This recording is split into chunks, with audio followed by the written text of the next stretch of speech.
Hey, if you saw my recent videos on my drawer box construction, you may have noticed that I added some arrows on the back, and these just designate left and right. Now, is this actually necessary? Probably not. Is it fun? Yeah, absolutely. And it's super easy to do. Let me show you more.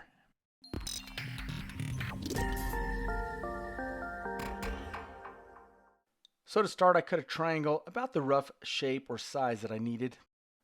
Found a chunk of 1/4 inch MDF, and rather than cutting that hole out, which would have been awkward, I just made it into 3 separate pieces.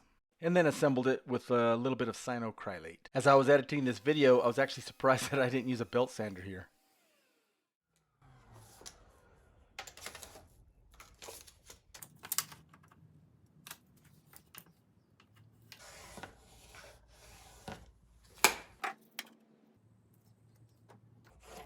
And just marking some reference marks, center and center.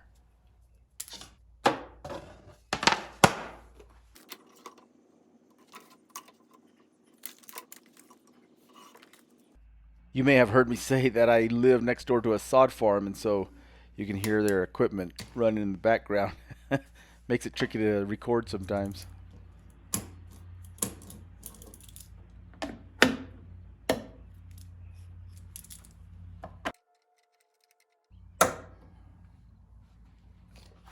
And whenever you're making jigs that you're going to use with a router, you should always make sure that they're big enough. Sometimes I forget. That way the base doesn't hit the clamps, right? And pretty standard stuff here. This is the thickness of this is the actual inlay material. And so to set the depth of cut, once the jig is in place, bring the router bit all the way down, set the plunge rod depth stop on top of that material, and that's how deep we'll be going. Now, of course, you don't have to do this, but since I'm doing so many, I thought it'd make sense to use 2 different routers. The first router will cut, hog out most of that waste area in the middle with a larger diameter bit, and then I can use a different router with a smaller bit that will make smaller radiuses in the tight corners.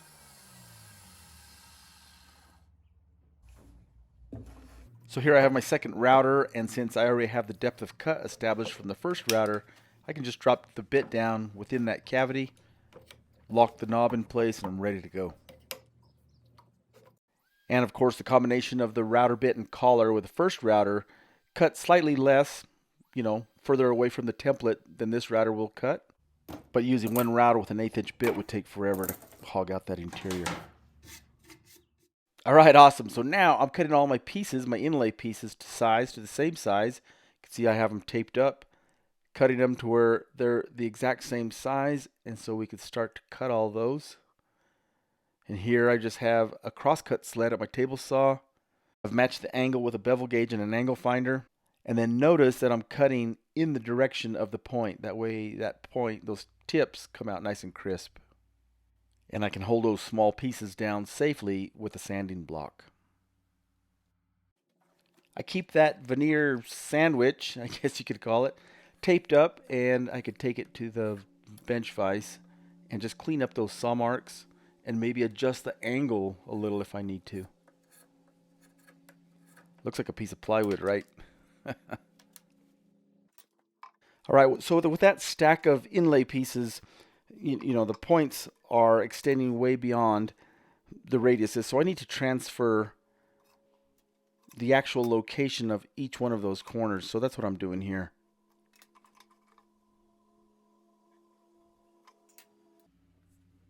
That way I can put these pieces in place, and I can see that on that sharp tip or corner, I need to take off quite a bit. I decided it would be a lot easier for me to radius all the corners on the inlay pieces rather than sharpen the corners on the cavity. Then I use a circle template with a 1/4 inch diameter or an 1/8 inch radius to mark those 3 corners. Then at the belt sander I can just get close for now. I'll touch everything up by hand because each individual inlay may be slightly different. Just hogging out the bulk of the work. Well, at this point, I knew this was going to work, so I decided to go ahead and cut another cavity in another drawer box. It's a really efficient way to do these by ganging all of the inlay pieces and trying to make those as close as possible to the same size. I know it's going to work because the cavities will all be the same size. Very effective. So now I can take literally any one of these and it should fit with maybe a little bit of touch up.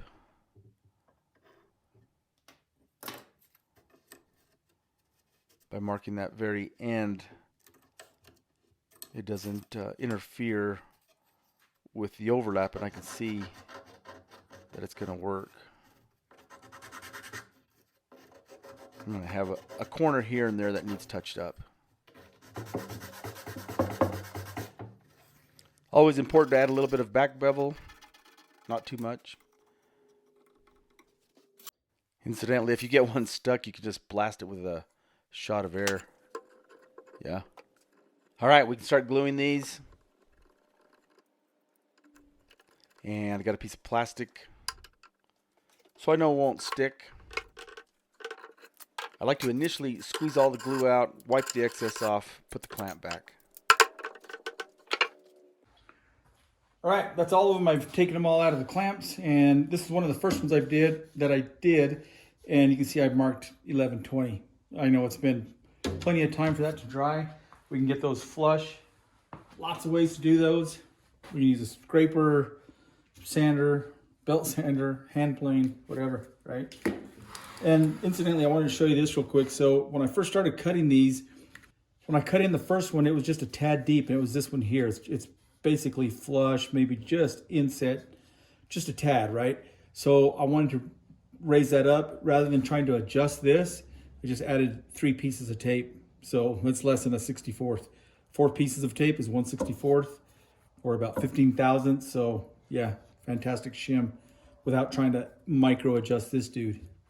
Unless you have that option. Some routers are, you can dial that in really accurate, but this one doesn't. And I'm sure you've heard me preach before about the belt sander to get everything flat.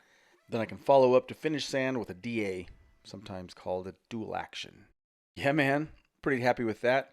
So that's a good way to do a bunch of them and really quickly. Now let me show you another way, and it's probably a good way for a beginner to start. It's using a router inlay kit. So what I have here is an inlay kit for a router. You can see the collar is on here, and then it's a 2-part. It has this other little piece that goes on there, right? And then I have an 1/8" bit. So there's some math that makes this work. And the 1/8" bit equals the wall thickness of this second piece. So we basically have a 1/4 inch, 1/2 inch, and an 1/8 inch. And with that, we can do an inlay. So utilizing the same template, we'll do another inlay. I've got a scrap piece here. Let me just put this here somewhere. Just go ahead and make some center marks. 8.5, 4 1/4. Just go right in here somewhere. Close enough. And then for the template, we're just gonna use, you could do double stick tape, or you could use CA glue and blue tape, or even something like this Easy Tack, whatever you prefer. Keep in mind when you're cutting the cavity, it doesn't matter how you hold it down. You could even use clamps, but when you cut the insert piece, make sure it's held secure so it doesn't come loose once a router cuts it. So when we start to cut the cavity, we want to put this piece in place, okay?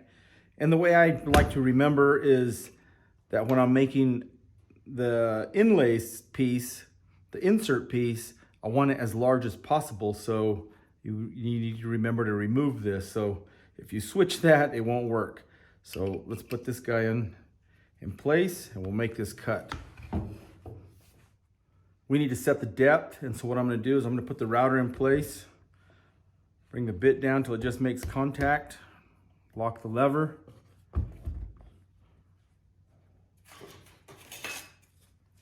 This is about 1/16 shop sawn veneer, and we can utilize this as our gauge.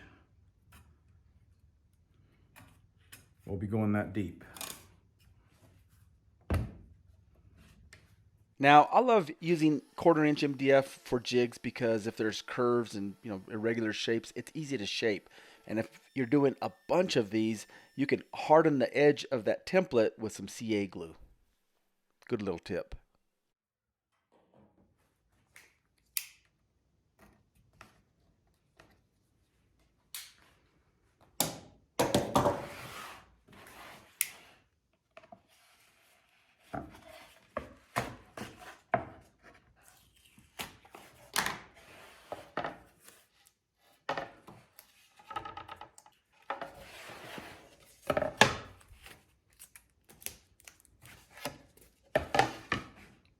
Now this piece of veneer is the same as the one that I set the depth with because I use this for marquetry, so it's all the same size, same thickness.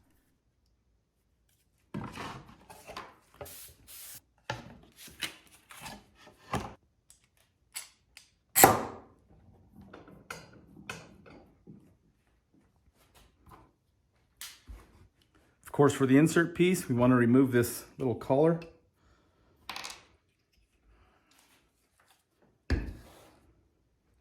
And I guess I should put something underneath that so I don't cut into my table.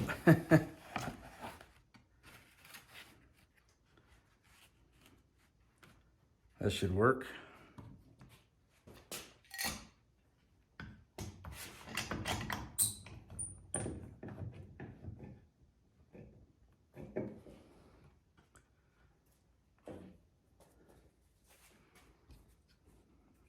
And then on the depth, we want to go a little bit deeper than this material. So I can just adjust it here by screwing this in slightly. And we'll just make one pass. Should be good to go. And it's always a good idea to keep the orientation of the router the same for the cavity and for the insert piece, just in case the router bit is not centered within the router base. Also, you don't have to use a plunge router, but they're easier. If you have a fixed base, you just have to ease that bit into the cut without messing up the template. It's tricky, but very doable.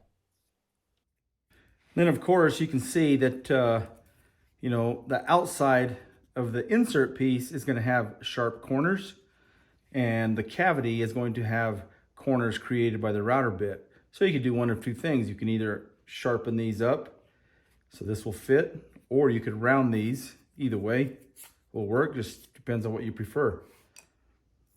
I'm going to go ahead and cut these with a scalpel.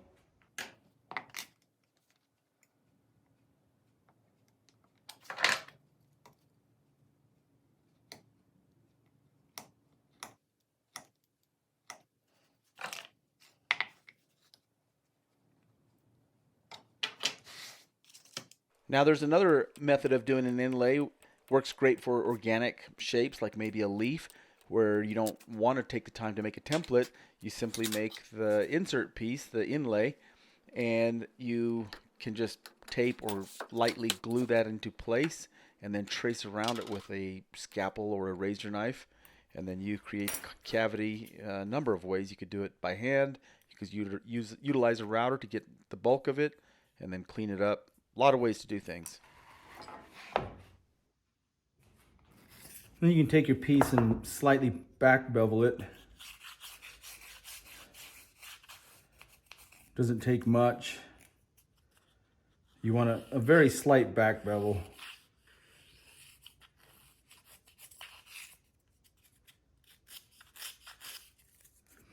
I was aware at this point which was the face, but if you're not, it might be a good idea to put an X on one side so you know front and back. And also, if you have maybe a circle, it's a good idea to put an orientation mark so you're trying to fit that in the same orientation. That's it. Of course, that would get glue. And you can see it's not exactly super tight. These inlay kits, they work okay, but sometimes you'll get gaps, sometimes they fit tight. But one thing you can do is when you're cutting the cavity, when you have this piece on, you can wrap this with 1 or 2 layers of tape. Usually 1 layer of tape will give you enough, little bit of an oversize to eliminate any of those gaps. But, you know, it depends on what it is. For something like the backs of the drawer boxes, it's very utilitarian. It's not going to show. But, yeah, I think mine came out even tighter than this, and it was way faster because I was doing a bunch at a time. But it's fun, it's good practice, and it's a good introduction to inlay.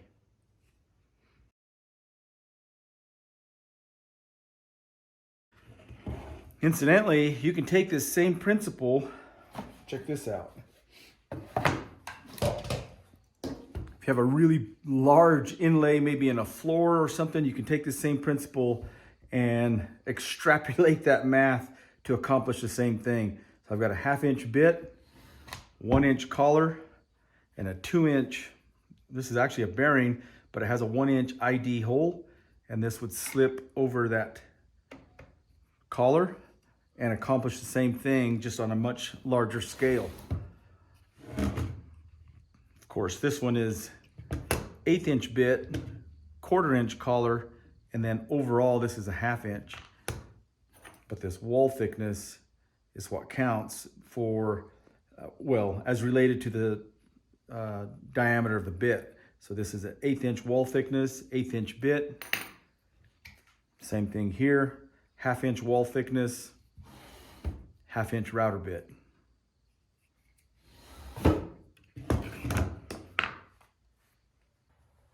Scrapers are fantastic for this type of work because you might have grain going in different directions. I do have another YouTube video called The Incredible Card Scraper. I'll leave a link. Check it out.